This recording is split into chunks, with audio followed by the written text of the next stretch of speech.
ki, çaşdım həyat axışında. Çoxdandır yaşamadığımdan, yaşıdlarımdan dala qalıram. Yanıram öz halıma elə yanıram.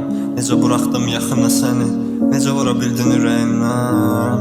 Sən uca yerdeydin axı ürəyimdə. Dözürəm mən qamətim əyilməz.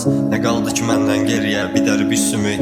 Alkoqol qoxur üst başım, yata bilmirəm mən gecələr. Ürəyimdə öldürür məni gecələr.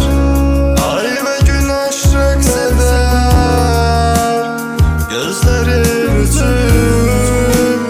Dəvə yıxmışam mən, istəmirəm özgələr ürəyimdə.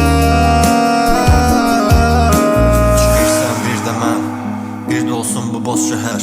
Nəyə qadir olduğumuzu göstərməliydi hər kəsə. Tərsinə çevirdiyi çarxı deyəsən. Nə sən qala bildin yanımda, nə də mən unuda bildim səni. Üz-üzə hadisələr axışdan əksilməz, təqsir deyilməz heç kimə. Mən illər əksildirəm təqvimdən. Sadəcə nəfəs alıb verməyin yaşamaq olmadığını öyrəşmişəm.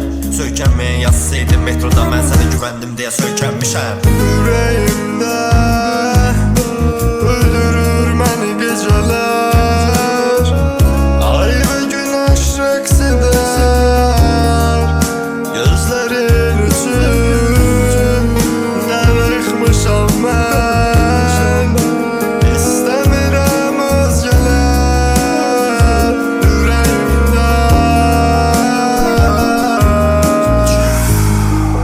Ürəyimdə